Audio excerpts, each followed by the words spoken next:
भनेर अमेरिकालाई विश्वास दिलाउनु? यसो हो भने देउवाजी अमेरिका जानु पर्ला, नेपाल बस्न पाइने होइन, विचार गर्नु। हामी रगत रौन्जेल सास रौन्जेल अमेरिकी साम्राज्यवादका विरुद्धमा लड्छौं, लड्न तयार हो, हामी लड्छौं। तपाईहरु नेपालमा बस्ने विचार छ कि छैन? यो देशको माया तपाईलाई छ कि छैन? नेपाली जनताको माया छ कि छैन? देश र जनताको माया छैन भनेपछि तपाईहरु किन बसिरहनु भएको छ? नेपाली जनताको बिचमा राजनीति गरिरहनु भएको छ। तपाईका जहाँ मालिक छन् वही जानुस्, गेटमा तपाईले गेटमा नोकर भएर बस्नु, वही जानुस् तपाईहरु। यो सम्झौता र संविधान र कानुन, नेपालको संविधान र कानुन बाजो भने यो सम्झौताको कुरो लागू हुन्छ, नेपालको संविधान लागू हुँदैन भनेर लेखेको छ। अनि यति कुरा तिनीहरूका पिएचडीले बुझ्दैनन्। उनीहरूले बुझ्छन् तर उनीहरू झेलै छन्, उनीहरू जाली काम गरिरहेका छन्। आन्दोलन शान्तिपूर्ण भएको बेलामा लाठी र गोली चलाउने, आन्दोलन सशक्त भएको बेलामा पुच्छ लुकाएर भाग्ने। यदि हिम्मत र दम छ भने एमसीसी पारित गर्नुपर्छ भन्ने दलका नेताहरूलाई खुल्ला मञ्चमा चुनौती दिन्छौँ। आउनुहोस् तपाईँ खुल्ला मञ्चमा, त्यस्तै गरी भाषण गर्नु, जनताले जुत्ताले हान्छ, त्यो दिन थाहा हुन्छ। तपाईँसँग एकै छैन, तपाईँलाई आदेश दिने मान्छेहरू छन्, यो देशका दलालहरू, उनीसँग हामी अन्तिम हिसाब किताब गर्छौँ। नेपाली जनताले जहिले पनि राष्ट्र र मुक्तिको निम्ति सङ्घर्ष गर्यो, त्यसको निम्ति ठुल्ठुला बलिदान गरेको छ। चाहे राणाहरूका विरुद्धको 7 सालको आन्दोलन या 3 सालदेखि सुरु भएर 7 सालसम्म चलेको आन्दोलनको कुरा गर्नुहोस्, चाहे 8 सालदेखि 46 सालसम्म पञ्चायतका विरुद्धमा चलेका आन्दोलनको कुरा गर्नुहोस्, चाहे 52 सालदेखि 62-63 चलेको नेपालमा जनयुद्धको कुरा गर्नुहोस्, चाहे 19 दिनको आन्दोलनको कुरा गर्नुहोस्, चाहे अहिले नेपाली जनताले सञ्चालन गरिराखेका सबै आन्दोलनको कुरा गर्नुहोस्, हाम्रो पार्टीको नेतृत्वमा चलिराखेको एकीकृत जनक्रान्ति, त्यसको अहिले शान्तिपूर्ण मोर्चाको कुरा गर्नुहोस्, जहिले पनि जनताले त्यो उद्देश्य राख्यो। तर बडो विडम्बना, कहिले पनि जनताले मुक्ति पायो, न जनताले आफ्नो राज्य सत्ता पायो, न जनताले आफ्नो शासन व्यवस्था पायो, न राष्ट्रले मुक्ति हासिल गर्यो। शासकहरूले अथवा आन्दोलनमा नेतृत्व गर्ने नेताहरूले पुराना शासकहरूसँग आफ्नो सत्ता र कुर्सीको निम्ति सौदाबाजी गरे, जहिले पनि जनतालाई धोका दिए, जहिले पनि जनतालाई सडकमा बेवारसी गरे, जहिले पनि आन्दोलनलाई सडकमा छोडे र शहीदहरूको रगत, बेपत्ताहरूको बलिदान र आम जनताको बलिदानलाई पुरानो सत्ताको कुर्सीमा पुग्ने, पुरानो शासनमा पुग्ने, पुराना सत्ताधारीहरूसँग साँठगाँठ गर्ने भ्याङ मात्रै बनाए, जसको परिणाम अहिले तपाईँ हामीले फेरि पनि आन्दोलन गरिरहनु परेको छ। आदरणीय जनसमुदायहरू, तपाईँहरूलाई थाहा छ, हामी जनताको पक्षमा उभिने पार्टीहरू र नेपाली जनता जहिले पनि आफ्नो मुक्ति नहुँदासम्म सङ्घर्ष गरिरहनेछ। सङ्घर्ष जुनसुकै प्रकृतिको गर्नु पर्यो, नेपाल राष्ट्र मुक्त नहुँदासम्म, यसले स्वाधीनता हासिल नगर्दासम्म हामी सङ्घर्ष गरिरहनेछौँ। अहिले राष्ट्रिय मुक्तिको आन्दोलन र नेपाली जनताको मुक्तिको आन्दोलन, नेपाली जनताको जनवादी र समाजवादी आन्दोलन अगाडि बढिराखेकै छ। त्यसो भएको हुँदा हामी आन्दोलनमा आउने क्रममा तपाईँहरूलाई थाहा छ, अहिले शासकहरूले एमसीसी सम्झौताको नाममा धेरै व्याख्या गरिसक्नु भएको छ। साथीहरूले भन्छन्, कतिपय एमसीसीका पिछलग्गुहरू, एमसीसीका चाटुकारहरूले कतिपयले भन्छन् यो एमसीसी इन्डो पेसिफिक स्ट्रेटेजीसँग सम्बन्धित छैन भनेर। यो नेपाली जनतालाई उल्लु बनाउने, आफ्नो अपराधलाई ढाकछोप गर्ने, गलत अभिव्यक्ति बाहेक जनतालाई भ्रमित गर्ने षड्यन्त्र बाहेक अरू केही पनि होइन। तपाईँहरूलाई थाहा छ अमेरिका अहिले के चाहन्छ? अमेरिका अहिले विश्वव्यापी रूपमा विगतमा उसको प्रभुत्व जो थियो, साम्राज्यवादी प्रभुत्व जो थियो, उत्तर साम्राज्यवादी प्रभुत्व जो थियो, त्यो एकपछि अर्को कमजोर हुँदै गएको छ। त्यसलाई विश्वव्यापी रूपमा फेरि सुदृढ गर्न चाहन्छ। त्यसकारणले विश्वलाई नियन्त्रण गर्ने अमेरिकाको आफ्नो स्ट्रेटेजी अहिले पनि छ, भोलि पनि रहनेछ। किन भन्दा साम्राज्यवाद हुनुले त्यसका विशेषता ती हुन्छ। दोस्रो, यही उद्देश्यको निम्ति विश्वमा आफ्नो राजनीतिक प्रभाव कायम राखिराख्नको निम्ति विश्वमा थुप्रै किसिमका हस्तक्षेप गर्दै आएको छ, थुप्रै किसिमका दमन गर्दै आएको छ, थुप्रै किसिमका षड्यन्त्र गर्दै आएको छ, थुप्रै किसिमका रणनीति बनाउँदै आएको छ। तपाईँलाई थाहा छ, पछिल्लो दिनमा उसको यही राजनीतिक अभिष्टको निम्ति इन्डो पेसिफिक स्ट्रेटेजी अगाडि सारेको छ, जसको उद्देश्य राजनीति मात्रै छैन, जसको उद्देश्य फौजी पनि छ। सैन्य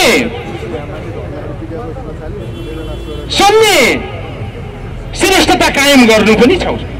त्यसको निम्ति विश्वका सबै देशहरूमा चलिराखेका जनताका राष्ट्रिय मुक्ति र जनमुक्ति आन्दोलनमाथि एकपछि अर्को दमन गर्दै आएको छ, एकपछि अर्को हस्तक्षेप गर्दै आएको छ। यो कुरा तपाईँलाई थाहा छ। अहिले अमेरिकाको यही पछिल्लो विश्वको अहिलेको 21औं शताब्दीको विशेषता जसको विशेषता भनेको एक ध्रुवीय अमेरिकी विशेषता होइन, अहिले एक ध्रुवीय अमेरिकी नियन्त्रणको विशेषता होइन। अहिलेको विश्व भनेको बहुध्रुवीय छ, अहिलेको विश्व भनेको दुई ध्रुवीय छ। त्यसो भएको हुँदा बहुध्रुवीय र दुई ध्रुवीय र बहुध्रुवीय विश्वले अमेरिकालाई गरेको च्यालेन्ज जो छ, यसका विरुद्ध षड्यन्त्र गर्नको निम्ति अथवा यसका विरुद्धमा जुझ्नको निम्ति अमेरिकाले अहिले इन्डो पेसिफिक स्ट्रेटेजी अगाडि सारेको छ, इन्डो पेसिफिक सेक्टरमा। त्यसो भएको हुँदा उले विश्वमा जता पनि आफ्नो प्रभुत्व कायम गर्नको निम्ति यी षड्यन्त्रहरू गर्दै आएको छ, जो तपाईँहरूले हेर्नु भएको छ। यसभित्र नेपाल तपाईँहरूले हेर्नु भएको छ, उनीहरूको अहिले पावरहरूको बीचको सङ्घर्ष, जो यसलाई यो पनि भन्न सक्नुहुन्छ, विश्वका जनतालाई एकलौटी लुट्नको निम्ति गरी चलिराखेको प्रतिस्पर्धा, नियन्त्रण कायम गर्नको निम्ति चलिराखेको प्रतिस्पर्धामा अमेरिकाको निम्ति नेपाल एउटा राजनैतिक र सामरिक दुईटै दृष्टिले महत्त्वपूर्ण देश हुन आउँछ। त्यसो भएको हुनाले उसले जसरी पनि यसलाई आफ्नो नियन्त्रणमा लिनु छ, आफ्नो प्रभावमा राख्नु छ। त्यसो भयो भने आफ्ना विरोधीहरूसँग उसले राजनीति र फौजी दृष्टिले सैन्यदेखिले सङ्घर्ष गर्न सजिलो हुन्छ भन्ने उसलाई उसको निष्कर्ष छ। त्यसो भएको हुनाले नेपाल अमेरिकाको निम्ति नेपाल हाम्रो देश, मैले अघि भने रोजाइको देश बनेको छ। नेपाली जनता, हामी शरमशील नेपाली जनता छौँ, हामी इमान्दार नेपाली जनता छौँ। यहाँको जनताको शोषण र यहाँको प्राकृतिक साधन स्रोतको शोषण पनि उसको अभिष्ट छ। त्यसो भएको हुनाले यो स्ट्रेटेजीलाई नेपालमा लागू गर्नको निम्ति उसले एमसिसी प्रोजेक्ट ल्याएको छ, जसको स्वरूप हेर्नुहुन्छ भने विकासको छ, अनुदानको छ। तपाईँले हेरिसक्नु भएको छ। त्यसो भएको हुँदा यो भित्र उसको अघि मैले भनेको डिजाइन छ। त्यो डिजाइन हाम्रो देशको निम्ति, हाम्रो राष्ट्रको स्वाधीनताको निम्ति इतिहासमै सर्वाधिक घातक छ। त्यो राष्ट्रघाती छ। हाम्रो देशको निम्ति अमेरिकी अहिलेसम्म जति पनि विदेशी शक्तिहरूले हस्तक्षेप गरे, त्यसको तुलनामा यो हजारौं गुणा हाम्रो देशमाथि हस्तक्षेप गर्ने प्रोजेक्ट र अमेरिकी रणनीतिको यो एउटा अङ्ग हो। त्यसो भएको हुनाले आदरणीय जनसमुदायहरू, हामीले भन्यौँ कि अहिले एमसिसी पैसा लिएर आएको छ, भोलि एमसिसी बन्दुक लिएर आउँछ, पर्सि एमसिसी अमेरिकी सेना ल्याएर आउँछ, त्योभन्दा अर्को दिन एमसिसी आधुनिक मिसाइल ल्याएर आउँछ। आदरणीय जनसमुदाय, खबरदार, मैले तपाईँहरूसँग के मात्रै भन्दैछु भने हाम्रो राष्ट्रमाथि, हाम्रो स्वाधीन र स्वतन्त्र राष्ट्रमाथि अमेरिकी शासकहरूले हस्तक्षेप गर्ने मूर्खता नगर। तिम्रो सेनाभन्दा, तिम्रो आधुनिक हतियारभन्दा, तिम्रो मिसाइलभन्दा, अहिलेको आधुनिक मिसाइलभन्दा नेपाली जनता हजारौं गुणा शक्तिशाली छ। कोही पनि देशको जनता आफ्नो मुक्ति र राष्ट्रको मुक्तिको निम्ति लड्यो भने के हुँदो रहेछ भन्ने कुरा पछिल्लो अफगानिस्तानमा हेरे हुन्छ। 20 वर्ष अफगानिस्तानका जनताले चाहिँ सङ्घर्ष गरे अमेरिकी हस्तक्षेपका विरुद्धमा। अहिले अमेरिकाले, पछिल्लो त जो बाइडेनको अहिलेको सरकार छ, जो बाइडेनको सेनाले, अमेरिकी सेनाले हात धोएर फर्किनु पर्यो, सर्वनाश पराजय भोगेर फर्किनु पर्यो, शान्तिको आवरण दिनु पर्यो, लास बचाउनु पर्यो। त्यसो भएको हुँदा आदरणीय जनसमुदायहरू, नेपालका दलाल शासकहरूले राम्रोसँग विचार गरिराखे हुन्छ। यति पनि बुद्धि छैन। अमेरिकाले एमसिसी मार्फत दिएको पैसा कति हो? 55-56 अर्ब हो। नेपाल सरकारले 15-16 खर्बको प्रत्येक वर्ष बजेट ल्याउँछ। त्यसको तुलना गर्नुभयो भने यो कति हो भन्दा 3-4% पनि होइन। त्योभन्दा ठुलो कुरा नेपाली जनता हो भन्ने कुरा थाहा छ कि छैन? त्योभन्दा ठुलो हाम्रो राष्ट्र हो भन्ने कुरा थाहा छ कि छैन? 55-56 अर्ब रुपियाँ अथवा 55-60 अर्ब रुपियाँ आयो भनेपछि त्यसैमा चाहिँ तपाईँको भ्रष्टाचार र कमिसनको खेलो गराउला भनेर देशलाई दाउन्ने, जनताका टाउकोमा गिर खेल्ने। अझ हुँदै जाँदा त नेपाली जनताको सङ्घर्षको बलले अहिलेसम्म कुनै पनि सरकारले पास गराउन नसकेको यो एमसीसीलाई हाउसबाट पास गर्नको निम्ति अरू केही पनि छैन। नेपाली काङ्ग्रेसको देउबाजीको पार्टीको 24 गतेबाट चाहिँ महाधिवेशन चलिराखेको छ, अहिलेसम्म चाहिँ छिटिएको छैन। सायद आज बिहान आज दिउँसो रिजल्ट निस्क्यो, कसैले पनि जितेन, देउबाजीले जित्नु भएन, फेरि रिइलेक्सनमा जानुपर्ने छ। यस्तो चावाचार हुँदाहुँदै पनि टाइम प्रेसरको बिचबाट तपाईँको महाधिवेशनै सम्पन्न भएको छैन। तपाईँलाई के त्यस्तो परेर 28 गते तपाईँले 28 गते चाहिँ हाउस बोलाउनु भयो, संसद भवन बोलाउनु भयो, अमेरिकाको खातिरदारी गर्न, आफ्नो कुर्सी बचाउन। अमेरिकाको दलाल हो भन्ने कुराको के हो? दलाल सबैभन्दा भरपर्दो दलाल म हो भनेर अमेरिकालाई विश्वास दिलाउनु। आदरणीय जनसमुदायहरू, यसो हो भने देउबाजी अमेरिका जानु पर्ला, नेपाल बस्न पाइने होइन, विचार गर्नु। पार्टीहरू छन् 4-5 पार्टी, उहाँहरूले देख्नु भएको छैन, यो उहाँहरूले जनताको आवाज सुन्नु भएको छैन, काहीँदै कुरा गर्ने।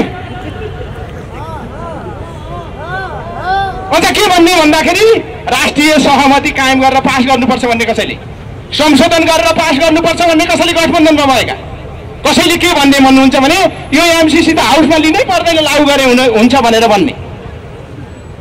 तपाईँहरूको के विचार छ? नेपालमा राजनीति गर्ने विचार छ कि छैन? तपाईँहरू नेपालमा बस्ने विचार छ कि छैन? यो देशको माया तपाईँलाई छ कि छैन? नेपाली जनताको माया छ कि छैन? देश र जनताको माया छैन भनेपछि तपाईँहरू किन बसिरहनु भएको छ? नेपाली जनताको बिचमा राजनीति गरिरहनु भएको छ। तपाईँका जहाँ मालिक छन् वहीँ जानुहोस्, गेटमा तपाईँले गेटमा नोकर भएर बस्नु, वहीँ जानुहोस्। तपाईँहरू नेपाली जनताको बिचमा भरम नसिर्जना गर्नुहोस्। आदरणीय जनसमुदाय, मैले तपाईँलाई भने तपाईँहरूसँग नेपाल कम्युनिस्ट पार्टी छ, तपाईँहरूसँग हामी छौँ। आज पुलिस दाजुभाइहरूले हामीले शान्तिपूर्ण ढङ्गले भनेका थियौँ, कत्रो मैले त उहाँहरूसँग भने तपाईँहरू जवान हुनुहुन्छ, तपाईँहरू अफिसर हुनुहुन्छ, तपाईँ सबै हुनुहुन्छ। मैले भने हामीलाई अगाडि जान दिनुहोस्। मैले भनेको थियो कि आज हाम्रो देशको निम्ति सबभन्दा अपराध हुँदैछ, हाम्रो देशका विरुद्धमा सबभन्दा ठुलो हस्तक्षेप निम्त्याउँदैछ।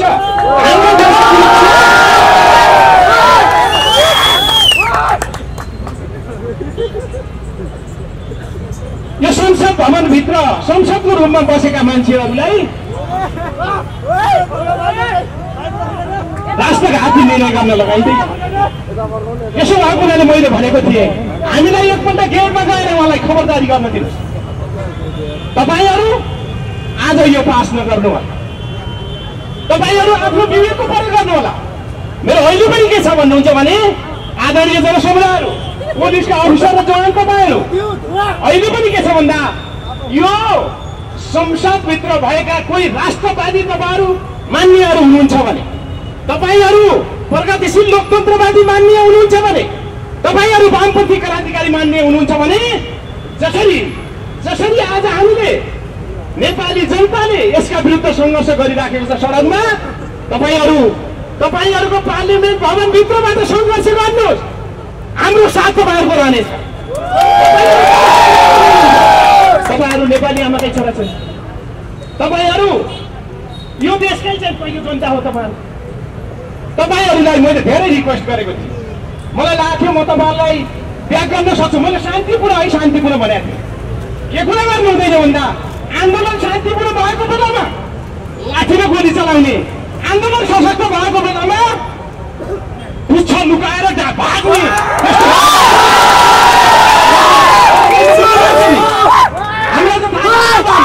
मैले शान्तिपूर्ण ढङ्गले भनेको।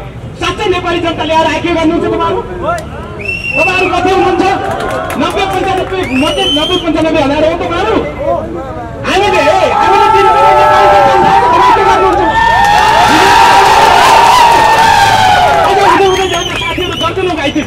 हस्पिटलमा दर्जनौं साथीहरू छन्, एक घाइते साथीहरू छन्, म आफै घाइते छु। मेरो जीवनमा 10 वर्ष जनयुद्ध लड्ने बेलामा पनि घाइते भएको थियो, तपाईँहरूले घाइते बनाउनु भएको छ। नेपालको इतिहासमा रेकर्ड रहन्छ, विचार गरिराख्नु। तपाईँले सोच्नु भएको खेल खेलो, तपाईँले सोच्नु भएको देश र जनताको मुद्दा बनेको चाहिँ केटाकेटीको खेल हो। 2-4 दलालहरूको चाहिँ तपाईँको आफ्नो शर्त सिद्ध गर्ने यो के हो? उसको मनोगत इच्छा पूर्ति गर्ने साधन हो कि देश र जनताको कुरा? त्यसो भएको हुँदा आदरणीय जनसमुदाय म तपाईँहरूसँग के छ भन्दा तपाईँहरूसँग धेरै केही छैन। तपाईँहरूलाई आदेश दिने मान्छेहरू छन् यो देशका दलालहरू, उनीसँग हामी अन्तिम हिसाब किताब गर्छौँ।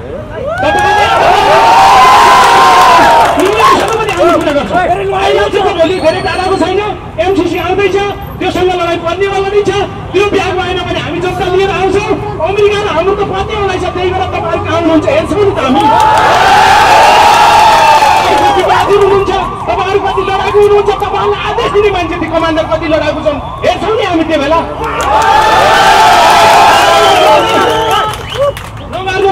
नगर्नु भन्दा भन्दै तपाईँहरू त समयमै हुनुहुन्थ्यो। सायद होलान् यो देशका दलाल सत्ताका पिछलो तपाईँहरूको कोही अफसर होलान्, उनले दियो होलान् आदेश, अनि तपाईँहरूले हान्नुभयो हाम्रो टाउकोमा। तपाईँहरूसँग अनुरोध के छ भन्दा अहिले शान्तिपूर्ण आन्दोलन देशमा चलिरहेछ। हामी शान्तिपूर्ण ढङ्गले अगाडि बढिरहेछौँ, हामी शान्तिपूर्ण ढङ्गले अगाडि बढिरहेछौँ। तपाईँहरूको साथ चाहिएको छ हामीलाई। तपाईँहरू पनि राष्ट्रवादी, हामी पनि राष्ट्रवादी। तपाईँहरू पनि जनताका छोरा, हामी पनि जनताका छोरा। तपाईँहरू पनि जनताको मुक्ति चाहनुहुन्छ, हामी पनि जनताको मुक्ति चाहन्छौँ। तपाईँहरू पनि देशको समृद्धि चाहनुहुन्छ, हामी पनि समृद्धि चाहन्छौँ। त्यसो भए त तपाईँ हाम्रो एकता, तपाईँ हाम्रो सहकार्य यो देशको निम्ति जरुरी छ। तपाईँहरूलाई मेरो विनम्र अनुरोध यो छ कि आगामी दिनमा तपाईँहरूले संहिता बनाउनुहुनेछ, आगामी दिनमा तपाईँहरूले विवेक प्रयोग गर्नुहुनेछ, आगामी दिनमा तपाईँहरूले देश र जनताको पक्षमा खडा गर्नुहुनेछ। यो नै मेरो तपाईँहरूसँग हाम्रो पार्टीको हाम्रो अपेक्षा छ, नेपाली जनताको अपेक्षा छ। आजको घटना त भइहाल्यो, भोलिका दिनमा यस्ता घटना नहोस् भन्नेमा तपाईँहरू सचेत रहनुहुनेछ, हामी पनि सचेतै छ। त्यही कुरा नेपालको सशस्त्रलाई, त्यही कुरा नेपाल आर्मीलाई, यो कुरा तपाईँहरू पुलिसलाई मात्र, नेपालको सुरक्षा सबै सुरक्षा निकायलाई एकपल्ट तपाईँ हामी एमसीसी को नाममा नेपालको हाम्रो राष्ट्रिय स्वाधीनतामाथि जुन ढङ्गले हस्तक्षेप गरिँदैछ, यसलाई नियन्त्रण गरिँदैछ, आफ्नो कन्ट्रोलमा जो राखिँदैछ, यसका विरुद्धमा हामी सडकमा जनता लिएर आउँछौँ। तपाईँ हामीसँग हाम्रो साथमा रहनुहुनेछ। यो देशका सबै राष्ट्रवादीहरू सिकाउने बेला भएको छ। 1950 देखि यतातिर भएका असमान सञ्चालन तपाईँको उतार्छौँ। तपाईँहरू अर्को केही गर्नुहुन्छ, हामी जनतासँग साथमा लिएर हामी त्यसको तयारी गर्छौँ। मैले अघि भने तर यो सबै मूर्खता अमेरिकाले गर्ने भन्दा मलाई के लाग्छ भन्नुहुन्छ भने अफगानिस्तानमा 20 वर्ष लाग्यो, नेपालमा अमेरिकासँग चोरी खोज्यो भने हामीसँग लडाइँ परे 4-5 वर्षभित्र पुच्छर ठडेर भाग्नुपर्छ नेपालबाट। अफगानिस्तानको कुरा होइन, तालिबानको कुरा होइन, यहाँ त नेपाली जनताको कुरा हो, नेपालका लोकतान्त्रिक शक्तिको आन्दोलनको कुरा हो, नेपालको क्रान्तिकारी कम्युनिस्ट आन्दोलनको कुरा हो, नेपालको क्रान्तिको कुरा हो। त्यसकारणले आदरणीय जनसमुदायहरू हामीले जुनसुकै मूल्यमा यसलाई फिर्ता गर्नुपर्छ, लागू हुन दिनु हुँदैन। लागू भयो मूर्खता गऱ्यो भने हामीले जानेका छौँ कि लागू भयो भने मैले यहाँसँग सबैसँग अनुरोध गर्ने कुरा के हो भन्नुहुन्छ भने यो देशमा अनिश्चितकालीन आन्दोलन अगाडि बढ्छ, यो देशमा अनिश्चितकालीन आन्दोलन अगाडि बढ्छ, यो देशमा अनिश्चितकालीन बन्द अगाडि बढ्छ। दलालहरू जहाँ जहाँबाट बसेर षड्यन्त्र गर्छन्, ती दलालहरू बस्ने क्याम्प बनेका नेपाली जनताका आन्दोलनका मोर्चा हुनेछन् र दलालहरू खरानी हुनेछन्। यो कुरा राम्रोसँग बुझिराखेको हुन्छ र बुद्धि कुराहरू कसरी हुन्छ भन्दा एमसीसीलाई फुरुक्कै चाहिँ तपाईँ अमेरिका लिएर जा भन्नु नै सही हुन्छ। हामीले पहिलो हाम्रो कुरा यो छ र हामीले अपेक्षा यो गरेका छौँ। मैले अघि नै भने पार्लिमेन्ट हाउसभित्र भएका देश र जनताको पक्षमा खडा हुन तपाईँहरूले सङ्घर्ष गर्नुपर्छ। जो दलालहरू छन् ती दलाल मान्य नामका दलालहरू जो छन् तिनीहरू एमसीसी भवन जनताको मोर्चा बन्ने बेला त्यहीँभित्र खरानी हुनेछन्, बाँचेर जाने स्थिति हुने छैन। आदरणीय जनसमुदायहरू, त्यसो भएको हुँदा मैले यो सबै कुरा भनेको किन यो एकपछि अर्को राष्ट्रघात, किन एकपछि अर्को जनघात भइरहेछ, किन एकपछि अर्को महँगी वृद्धि भइरहेछ, सायद यहाँलाई थाहा छ। अहिले मार्केटमा हेर्नुभयो भने, अर्थविदहरूको विश्लेषण हेर्नुभयो भने, पूर्व राष्ट्रिय जनआयोगका उपाध्यक्षहरूको विश्लेषण हेर्नुभयो भने 400% मूल्य वृद्धि भयो भन्ने छ। यो देशका शासकहरूले हेरेका छन् कि छैनन्, सुनेका छन् कि छैनन्? अझ सहरमा त मजदुरहरूलाई, सहरमा मध्यम वर्गलाई, सहरमा हाम्रो विद्यार्थीहरूलाई, सहरमा हाम्रो युवाहरूलाई, सहरी सबै जनतालाई त हालत खराब भएको छ। त्यही कुरा हाम्रा कर्मचारीहरूलाई छ, त्यही कुरा सुरक्षा निकायलाई छ, त्यही कुरा सानो व्यापारीलाई छ, सबैलाई छ। किन यो सबै समस्या पैदा भएको छ? आदरणीय जनसमुदाय, म तपाईँलाई के मात्र भनौँ भन्दा यो देशमा जनता सत्तामा नआउनु 65-63 को आन्दोलन 10 वर्षको जनै त क्या 3-4 सालदेखि भएको आन्दोलनका विरुद्धमा शासकहरूले षड्यन्त्र गर्नु, आन्दोलनकारीहरू आफ्नो सत्ता र कुर्सीको निम्ति गलत सम्झौता गर्नुको परिणाम 65-63 पछि नेपाली जनता यो देशको सत्तामा आएन, नेपाल राष्ट्र यो देशको सत्तामा आएन, नेपाली जनताको व्यवस्था स्थापित भएन, जनता राज्य सत्ताको सञ्चालक भएन, जनताले अधिकार प्राप्त गर्न सकेन, जसका विरुद्ध षड्यन्त्र भयो र आयो कुन वर्ग भन्दा दलाल पुँजीपति वर्ग रातारात च्याउ उम्रिँदै नेपालमा आए। विदेशीहरूले रातारात त्यसलाई चाहिँ तपाईँको उत्पादन गरे। अहिले दलाल पुँजीपति वर्गको सत्ता छ, उसको व्यवस्था छ, यो संसदीय व्यवस्था। यसलाई जे सङ्घीय लोकतान्त्रिक गणतन्त्र भनेर यसलाई डेन्टिङ पेन्टिङ गरे पनि के रङ रोगन जे जति गरे पनि नेपालमा दलालहरू जो राष्ट्रघाती र जनघाती छन् उनी त्यो दलालको सत्ता प्रतिनिधित्व गर्ने व्यवस्था र सत्ता हो। यो नै हाम्रो नीति अभिशाप। त्यस कारणले अबको आन्दोलन, अबको क्रान्ति भनेको हामीले भनेका छौँ। हाम्रो पार्टीले सबै नेपालका क्रान्तिकारी, नेपालका राष्ट्रवादी, नेपालका प्रगतिशील लोकतन्त्रवादीहरूले भनेका छन् कि अहिले बहस राष्ट्रिय राजनीतिमा व्यवस्था नै अभिशाप भयो, व्यवस्था नै मुख्य समस्या भयो। त्यसो हुँदा आदरणीय जनसमुदायहरू आगामी दिनमा राज्य सत्ता र शासन व्यवस्था बदल्नु, त्योभन्दा अर्को ढङ्गले हामीले भन्यौँ भने हामी पनि फेरि हामीलाई धोका हुनेछ। त्यसो भएको हुँदा हामी अहिले आएका छौँ, सङ्घर्ष जनताले विभिन्न ढङ्गले गर्दै आएको छ। अहिले हामी आएका छौँ शान्तिपूर्ण ढङ्गले र हामीले भनेका छौँ कि यो देशमा जनतालाई आफ्नो व्यवस्था र आफ्नो सत्ता रोज्ने अधिकार दिनु पर्यो, त्यो अधिकार दिने नीति चाहियो, त्यो अधिकार दिने कार्यक्रम चाहियो भनेर हामीले भनेका छौँ। यो राष्ट्रलाई मुक्त गराउँ भन्ने हामीले कार्यक्रम अगाडि सारेका छौँ। यसको निम्ति नेपाल कम्युनिस्ट पार्टी जुनसुकै मूल्य चुकाउन तयार छ, जुनसुकै पहल लिन तयार छ। हामीले देख्दैनौँ कि आफूलाई प्रजातान्त्रिक समाजवाद बन्ने, काङ्ग्रेसीबाट टाढिनुपर्ने कुनै जरुरी छैन। आफूलाई समाजवादी मुख बन्ने एमाले यसबाट टाढिनु कुनै जरुरी छैन, डराउनु पर्ने जरुरी छैन। प्रचण्डजी त समाजवादै बनिरहेको हुनाले उहाँ पनि डराउनु पर्ने कुरा छैन र मधेसवादी दलहरू पनि यसबाट भाग्नु पर्ने कुरा छैन। त्यसो भएको हुनाले आदरणीय जनसमुदायहरू, आगामी देशको राजनीति सङ्कटको निकास भनेको, समाधान भनेको जन्मसङ्ग्रहबाट वैज्ञानिक जनताको व्यवस्था स्थापना र नेपालको मुक्ति र नेपालको समृद्धि, आम जनतालाई राजनीति, आर्थिक, सामाजिक, सांस्कृतिक अधिकारले लिस गर्ने कुरा नै महत्त्वपूर्ण हुन्छ र एकपल्ट यो अभियानमा सहभागी हुन तपाईँहरू सबैलाई अनुरोध गर्दै आजको आन्दोलनमा सहभागी हुनुभयो। तपाईँहरू सबैलाई धन्यवाद। को विरोध भण्डाफोड गर्न पनि आएका हौँ। मैले यति भन्छु, त्यो 2074 सालको भदौ 28 गते त्यो सम्झौतामा त्यसबेला माओवादी केन्द्र र नेपाली काङ्ग्रेसको सरकारका अर्थमन्त्री ज्ञानेन्द्र बहादुर कार्कीले सही गर्दा त्यो सम्झौतालाई सदनले अनुमोदन गर्छ भन्ने गर्नुपर्छ भनेर लेखेको थिएन। त्यसबेला त्यो सम्झौतालाई यो एसियामा चीनको विरुद्धमा, रुसको विरुद्धमा ल्याइएको इन्डो प्रशान्त रणनीति भन्ने, अङ्ग्रेजीमा इन्डो पेसिफिक रणनीति, छोटोमा आइपिएस रणनीति आइसकेको थिएन र त्यो सम्झौता हुँदा त्यसलाई आइपिएसको अङ्ग भनिएको थिएन। तर अर्को वर्ष सदनबाट पास गर्ने कुरा यो एमसिसीको हेडक्वार्टरले देशमा लेख्यो र यहाँका विचारहीन मान्छेहरू, दलाली गर्ने मान्छेहरूले त्यसलाई स्वीकार गरे। त्यति मात्रै होइन, त्यसलाई आइपिएसको अङ्ग बनाइयो र त्यो वास्तवमा एउटा सुरक्षा रणनीतिको एउटा यस्तो अङ्ग हो जसलाई यहाँ लागू गर्ने क्रममा नेपाल संयुक्त राज्य अमेरिकाको एउटा युद्ध भूमि बन्ने छ। उसले आफ्नो बैरी ठानेको, नेपाललाई बैरी ठानेको होइन होला, उसले ठानेको चीनलाई होला, रुसलाई होला, अरू कतिलाई होला। तर हाम्रो भूमिमा बसेर ऊ लड्छ भने आखिर जहाँ बसेर लडिन्छ त्यस्तो मरिन्छ नै। हाम्रो मुलुकको शान्ति सिद्धिन्छ, हाम्रो मुलुकको स्थिरता सिद्धिन्छ, हाम्रो मुलुकको डेमोक्रेसी, हाम्रो मुलुकको स्वतन्त्रता सिद्धिन्छ। हामीले बेकार अकारण हजारौँ हजार नेपाली मारिनुपर्छ। त्यसैले यस्तो सम्झौता राष्ट्रघाती हो भनेर हामीले भन्दै आएका हौँ। अब अहिले आज जुन संसदको अधिवेशन सुरु भएको छ, यद्यपि अहिले त्यो स्थगन भइसक्यो, पुस 1 गते मात्रै त्यो सदन बस्ने भनिएको छ। यो सदन यसरी अहिले सुरु गर्नु, यसको अधिवेशन गर्नुको उद्देश्य यही सदनबाट यो राष्ट्रघाती एमसिसी सम्झौतालाई पारित गर्ने उनीहरूको उद्देश्य हो। यो कुरा हामीले बुझ्यौँ, गठबन्धनमा यो कुरा भयो र यस्तो स्थितिमा सारा देशवासीहरूको विचारलाई प्रतिनिधित्व गर्दै हामी विरोधमा आएका हौँ। मैले यति मात्रै भनौँ, केही साथीहरूले भन्छन् यहाँका ठुला भन्ने दलहरू, प्रधानमन्त्रीको दल नेपाली काङ्ग्रेस, हिजोका प्रधानमन्त्रीको दल माओवादी केन्द्र, हिजोको प्रधानमन्त्रीको दल एकीकृत समाजवादी लगायत अरू उप प्रधानमन्त्रीका दलहरू तराईको जनता समाजवादी पार्टी जस्ताहरू यी सबैले यसलाई पास गर्नु भन्छन्। कसैले घुमाएर भन्छन्, कसैले सिधै भन्छन्। तपाईँहरू यति थोरैले भनेर हुन्छ? म तपाईँहरूलाई बिन्ती गर्न चाहन्छु, साँचो कुरो 10 जनाले भने पनि साँचो हो, झुटो कुरो 1 लाखले भने पनि झुटो नै हो।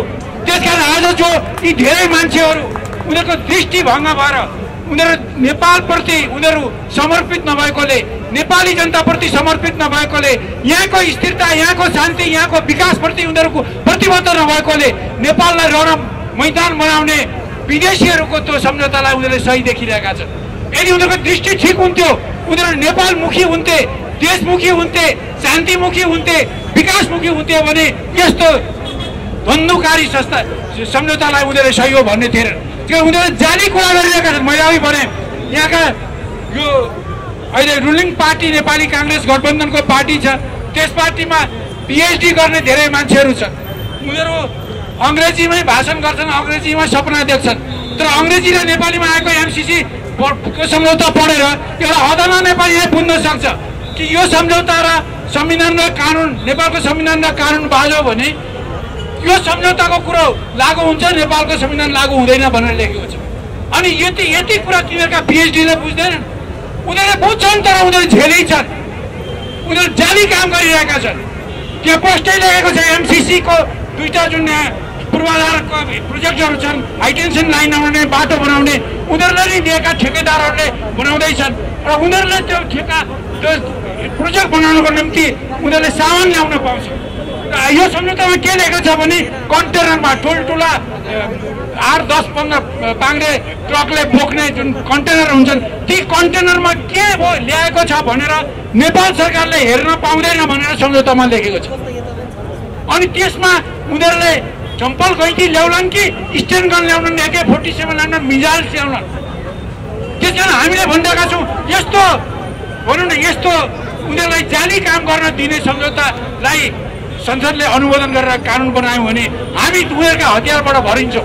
उनीहरूले जसलाई एमसिसी कम्पनीका कर्मचारी हुन् भनेर उनले जुनसुकै मुलुकको मान्छेलाई पनि भिसा दियो भन्यो भने भिसा दियो भनेर नेपाल राष्ट्रभक्ति युवा साथीहरू हो, हामी एमसिसी को विरुद्धमा निरन्तर आन्दोलन गर्छौँ। आजको दमन, यो दमनका विरुद्धमा देशभरि आन्दोलन छ। यो सरकारले हेक्का राख्यो हुन्छ। आज काठमाडौँ मात्र उठ्नु छैन, चितवन उठ्छ, पोखरा उठ्छ, पूर्व मेचीदेखि पश्चिम महाकाली उठ्छ, उत्तरको सगरमाथादेखि लिएर दक्षिणको तराईका फाँट उठ्छ। अहिले पनि वीर गोर्खालीको रगत यो छातीभित्र र यो शरीरभित्र छ। त्यही भएर कसैले गुलामी गर्न सक्दैन। तपाईँ एमसिसीका विरुद्धमा चाहे तपाईँको संसद भवनभित्र कुरा गर्नुहोस्, यदि हिम्मत र दम छ भने एमसिसी पारित गर्नुपर्छ भन्ने दलका नेताहरूलाई खुल्ला मञ्चमा चुनौती दिन्छौँ। आउनुहोस् तपाईँ खुल्ला मञ्चमा, यस्तै गरी भाषण गर्नु, जनताले जुत्ताले हान्छ, त्यो दिन थाहा हुन्छ। हामी पटक पटक विदेशी दलालको चपेटामा छौँ। हामीले पटक पटक विदेशी दलालको चपेटामा पर्यौँ। लिपुलेक लिम्पिया धुरादेखि सुस्ता, कालापानी, कोशी ब्यारेज, महाकाली सन्धि लगायतका हरेक सन्धिमा नेपाललाई घाटा भएको छ। पहिले भन्ने गर्थे, हामीले पनि सुन्ने गर्थ्यौँ, महाकाली सन्धि भयो भने नेपाललाई खरबौँ पैसा आउँछ अरे। पैसा आयो? पैसा आयो जानु छैन भने आज आयो आएन भने अहिले एमसिसीले देश बनाउँछ भन्ने यी राष्ट्रघातीहरूका विरुद्धमा सडक मात्र होइन, सदनमा पनि माननीय सांसदहरूले यी राष्ट्रघातीका विरुद्धमा सदनबाट बोल्नुहुन्छ। यो देश बेच्न दिँदैनौँ। 2-4 जना नेताहरू बिक्री भयो भन्दैमा सिङ्गो नेपालका राष्ट्रभक्ति युवाहरू बिक्री हुँदैनन्। हामी रगत रौन्जेल, सास रौन्जेल अमेरिकी साम्राज्यवादका विरुद्धमा लड्छौँ, लड्न तयार हो, हामी लड्छौँ। एमसिसीका प्रत्येक बुदा पढिएको छ, एमसिसीका प्रत्येक दफा पढिएको छ। नेपालमा 4वटा बुदा भनिएको छ। नेपालको राष्ट्रिय कानुन र एमसिसी बाजिएका खण्डमा एमसिसी को कानुन लागू हुने रे। के 55 यो देश बेच्ने या नबेच्ने? हामी आग्रह गर्न चाहन्छौँ। 55 अर्बमा यो देश कहाँ पलट हुँदैन। यो देशको आर्थिक बजेट 16 खर्ब छ। 16 खर्ब छ। ठुल्ठुला एमसेल लगायतका मुद्दाहरूमा 65 अर्ब राज्यले कर उठाउन बाँकी छ। तर अझै भन्ने कि एमसिसीले देश बनाउँछ, अमेरिकाको इन्डो पेसिफिक रणनीति हो। आज हाम्रो धर्म संस्कृति परम्परा मात्र मास्ने होइन कि भोलि दाइलाई भाइले मार्ने, भाइलाई दाइले मार्ने अफगान बनाउन चाहन्छन्। त्यही भएर हामी सबै एमसीसीका विरुद्धमा छौँ। यदि कसैको हिम्मत र दम छ भने एमसीसीको बारेमा बहस गर्न सडकमा आऊ, सडकबाटै पछार्छौँ हामी तिमीहरूलाई। यो कुरा हेक्कारा होस्। चुनावमा मैले दल जितेर नेपाली जनताले सांसद त्यसैका लागि बनाएको हो। यो मुलुकलाई बेच्न भनेर सांसद बनाएको कि मुलुक बनाउने भनेर बनाएको? सांसदको अधिकार प्रयोग गर्नुपर्छ। अहिले पनि भन्छु केपी शर्मा ओली र शेरबहादुर देउवाको कार्यकर्ता बनेर माननीय सांसदहरू हो। तपाईँ संसदमा नबस्नुहोस्, संसदको ढोका ढोक देखाउनुहोस्, कुर्सी फोड्नुहोस्। यदि तपाईँको एमसीसी पारित हुन्छ भने संसदमा संसदलाई बन्धक बनाएर नेपाली सेना र नेपाल प्रहरीले बन्धक बनाएर देशको प्रधानमन्त्रीले यदि एमसीसी लागू गरेर उनलाई जेल हाल्न अनि राष्ट्रिय सुरक्षाकर्मीलाई हात दिनु चाहन्छु। हो हामी घाइते भएका छौँ, हामी डराएका छौँ भन्ने होला। हामी घाइते भएका छौँ तर हामी डराएका छैनौँ। हामीमाथि दमन गरिएको छ तर हामी दमित भएका छैनौँ। त्यही भएर म भन्न चाहन्छु सम्पूर्ण साथीहरू एकताका साथ अगाडि बढौँ। एमसीसी खारेज कर, एमसीसी खारेज कर, एमसीसी चाहिँदैन। धन्यवाद। जय नेपाल। नेपाली भएर सोच्नुपर्छ, पर्दीलाई शीर्ष स्थानमा राखेर होइन, जागिरलाई पहिलो नम्बरमा राखेर होइन। एमसीसी आयो भने तपाईँले देख्नुहुन्छ कोशी सम्झौता भएको कति वर्ष पुग्यो आज? कोशी सम्झौताले आज पनि नेपालीले पिरोलेकै छ। गण्डकी नेपाल भएर बग्छ तर नेपालको भूमि रुखो र सुखो छ। अप्पर कर्णाली र अरुण थरले यसै गरी नेपाल आमाको छातीमाथि लात मार्दैछ। एमसीसी आयो भने नेपालमा के हुन्छ? तपाईँले भर्खरै अफगानिस्तानमा लखेटिएको अमेरिकाहरूलाई हेर्नुहोस् र 20 वर्षसम्म अमेरिकाहरूको खुनी पन्जामुनि तपिएर बाँचेको अफगानलाई हेर्नुहोस्। संयुक्त राष्ट्र संघले अस्ति एउटा विज्ञप्ति जारी गर्यो, तथ्याङ्क जारी गर्यो। 49% भन्दा बढी अफगानीहरू भोकमरीको शिकार बन्दैछन्। 10 लाख भन्दा बढी अफगानी बालबालिकाहरू भर्खरै वर्ल्ड हेल्थ अर्गनाइजेसनले एउटा तथ्याङ्क जारी गर्यो। यदि समयमै खाद्यान्न नपुर्याउनु हो भने उनीहरू छिटै मर्दैछन्। कल्पना गर्नुहोस्, अमेरिका अफगानिस्तान फस्दा पनि त्यहाँका दलाल शासकहरूलाई यसै गरी साथ लिएको थियो जसरी आज नेपालका दलाल शासकहरूलाई साथ लिने कोसिस गर्दैछ। त्यहाँ जाँदा उसले बुढो बाघले सुनको पाला देखाएर शिकार गरे झैँ धन सम्पत्तिकै कुरा गरेको थियो। तर 20 वर्षसम्म दोहन गरेको अफगानिस्तान आज भयङ्करको गरिबीमा छ, भयङ्करको विपत्तिमा छ। लाखौँ अफगानीहरूको ज्यान लिएर, लाखौँ अफगानी चेलीबेटीलाई भद्रगोल पारेर, लाख करोडौँ अफगानीको जिन्दगीमा बर्बादी छरेर आज अमेरिका लखेटिएको छ। मलाई थाहा छैन अफगानी जनताले त 20 वर्ष लखेटेर 20 वर्ष लडेर अमेरिकालाई त्यहाँबाट लखेटे नेपालीहरूले कति वर्ष लड्नुपर्ने मलाई थाहा छैन। के हामी अमेरिकाहरूको त्यही दासता स्वीकार गर्न तयार छौँ? के हामी अमेरिकी साम्राज्यवादको 55-60 अरबमा झुकेर बाँच्न तयार छौँ? के नेपाली युवाहरूले सोच्नु पर्दैन? नेपालका देशभक्तहरूले सोच्नु पर्दैन?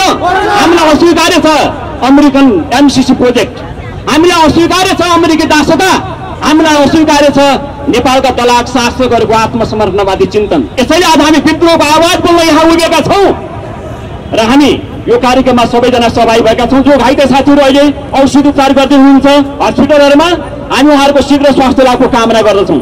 सायद प्रहरी दाजुभाइहरूलाई पनि चोट लागेको हुन सक्छ, हामी उहाँहरूको पनि शीघ्र स्वास्थ्य लाभको कामना गर्दछौँ। र आज हामी जति साथीहरू यहाँ उपस्थित छौँ, अब हामी छोटोमा हामी हाम्रा आदरणीय नेतागणहरूको राष्ट्रका ती गद्दारहरूले हान्न लगाएका छन्, आज चलाएका छन्। हामी भन्छौँ यो एमसीसीको बारेमा धेरै छलफल बहस भइरहेको छ, तपाईँ सबैले थाहा पाइसक्नु भएको छ। मैले धेरै व्याख्या गर्न चाहन्न। अहिले हाम्रो शीर्ष नेता कमल हुनुहुन्छ, कम्युनिस्ट पार्टीका नेताहरू हुनुहुन्छ, उहाँले अझै प्रश्न पार्न। म के भन्छु भने आज जसरी यहाँका साम्राज्यवादका तलुवा चटुवाहरूले जसरी तानाशाही व्यवस्था लाद्दैछन् र दमन गर्दैछन्, हामीले देखेका छौँ कि 20 वर्षसम्म अफगानी जनतामाथि चाहिँ गोली चलाउनेहरू, आकाशबाट बम खसाल्नेहरू, अहिलेको चाहिँ अन्तिम शासक अफरत घानी जसरी रातारात भाग्यो, त्यसले गर्दा एमसीसीका नामबाट आज यो पल्त्रुको भवनमा छलफल गर्न जुटेका, आजकै दिन पारित गर्न जुटेका एका संसदीयवादीका नेताहरूलाई यहाँका गद्दारहरूलाई भोलि नेपाली जनताले आज हामी 8 दलका पार्टीका जुटेका छौँ। हिजो पनि हामी जुटेका थियौँ र एमसिडी जस्तो एउटा राष्ट्रघाती सम्झौताको कार्यालय खोलेका छन्। कार्यालय कहीँ पनि छैन तर अहिलेसम्म करिब 11 लाखको बस्तार भइसकेको अरबको बस्तारको ठाउँमा